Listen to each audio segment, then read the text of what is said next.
What if I told you that the most profitable exports out of Africa is not oil, is not gold, is not diamond, it is pity.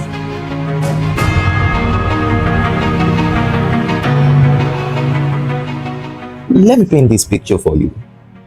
A camera zooms in on a malnourished African child, flies hovering around their eyes, staring blankly into the Western lens.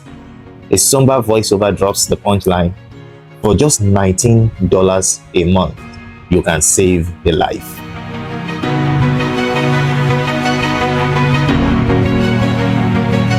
To the average viewer, this is a heartwarming appeal for charity. But to an investigative eye, this is a highly calculated corporate commercial for a multi-billion-dollar extraction industry. The child is not a victim of poverty.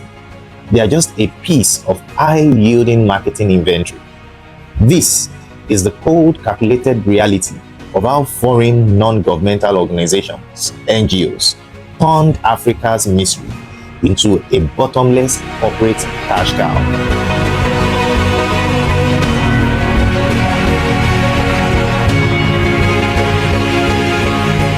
This is the weaponization of pity. It is a brilliant, sinister business model that strips an entire continent of its sovereign dignity, siphons billions into the Western bank accounts, and ensures that the poverty they claim to fight remains permanently profitable.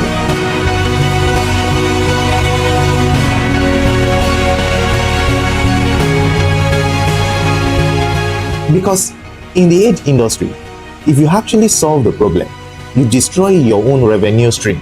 To understand the mechanics of this corporate architecture, you have to look directly at the business model of what experts call poverty porn.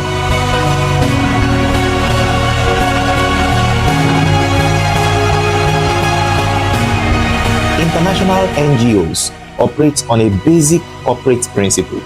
To raise capital, you must advertise your market.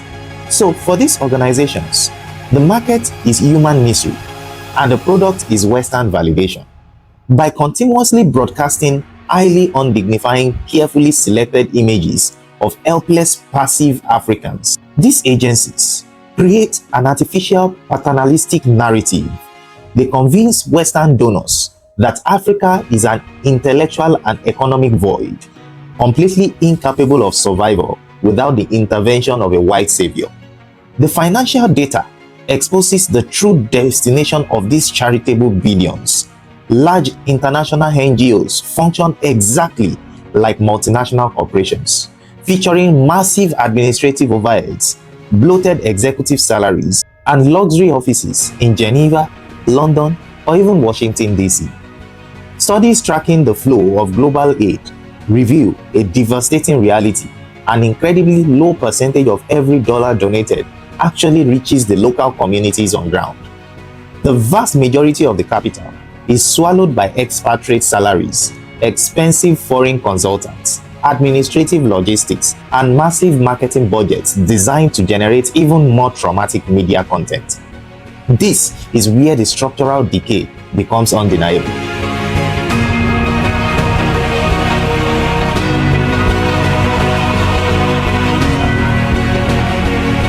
The aid industry has created a toxic incentive structure.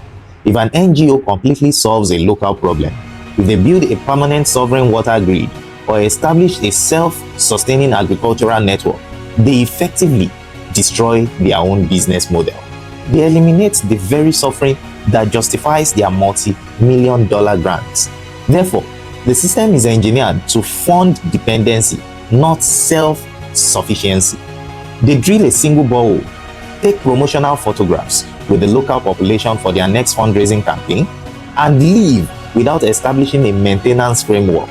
When the pump breaks 6 months later, the village is plunged back into water scarcity, thereby creating a fresh round of miserable imagery for the next financial quarter or even financial year.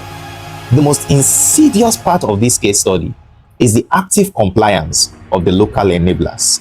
To operate within these countries, foreign NGOs partner with domestic elite class, the local administrators, the corrupt officials, and subcontractors who profit immensely from managing the distribution of the aid.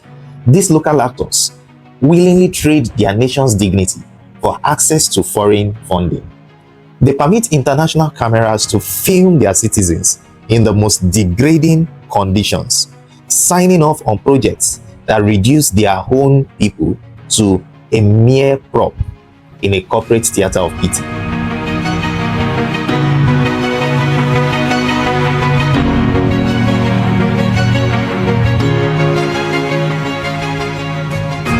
They help maintain the illusion that Africa is a permanent beggar, paralyzing local innovation and crushing the development of sovereign infrastructure. This story is a warning about the danger of external validation and economic dependency. True development does not arrive in a branded NGO truck. When a society reaches a point where it relies on foreign entities to feed its children and manage its resources, it surrenders its cultural and political sovereignty. This weaponization of pity proves that global aid is often a tool of soft colonization, which is designed to keep a continent perpetually underproductive, intellectually subjugated, and economically bound. The uproar against this industry is not a rejection of kindness. Rather, it is a demand for structural respect. Africa is not a charity case. It is a continent of immense resources, systemic mismanagement, and untapped capability. Until we reject the paternalistic narrative of foreign saviorism and dismantle the corporate enablers who profit from our misery, we will remain trapped in a billion-dollar cycle of manufactured poverty, watching our collective dignity being sold to the highest bidder for $19 a month. Think about that.